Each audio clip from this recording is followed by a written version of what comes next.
Hello students, this is your social class. Yesterday we have completed the central government. Today we are going to read about the Lok Sabha or the lower house.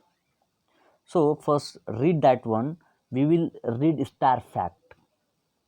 Jawaharlal Nehru was the first Prime Minister and Dr. Rajendra Prasad was the first President of independent India.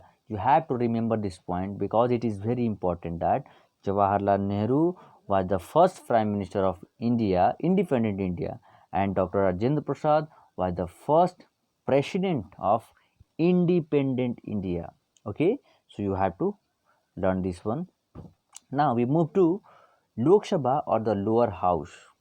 So students, the Lok Sabha consists of 545 members, out of which 545 members are elected directly by the people.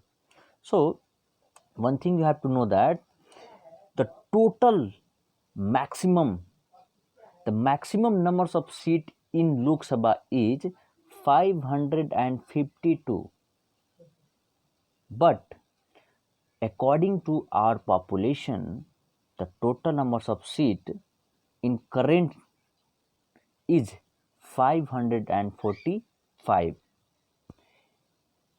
Okay, or and out of which 542 members are elected by people. How people elected these members? By voting, by election. Yes.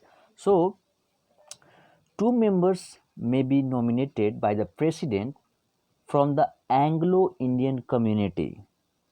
You know what is Anglo-Indian community?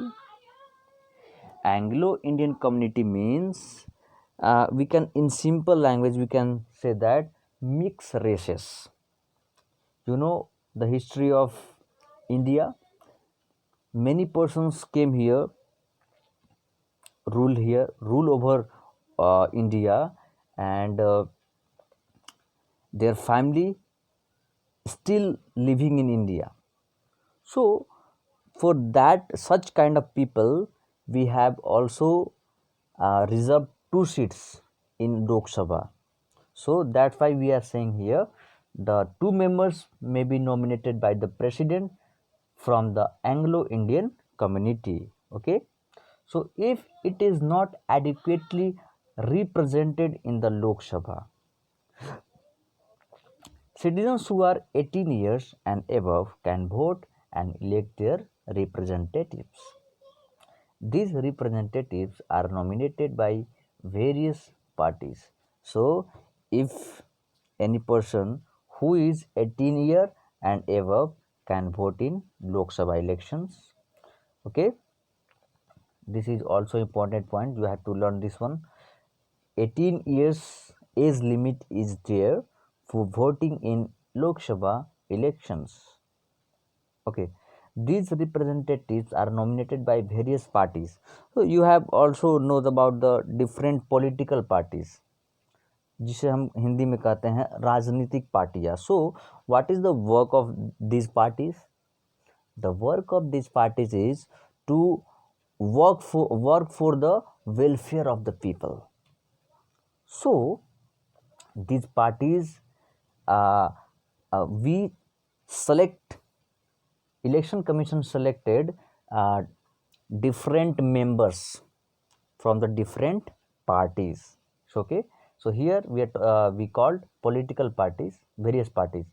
Any citizen above the age of 25 can stand for election to the Lok Sabha.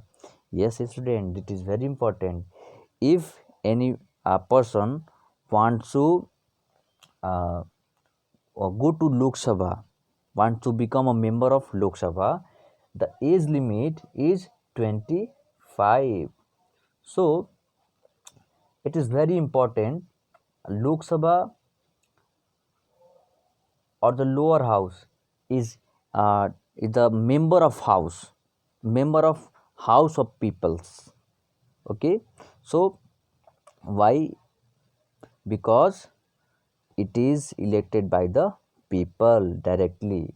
Okay, so next lecture we will know many things, so keep reading this one. Thank you.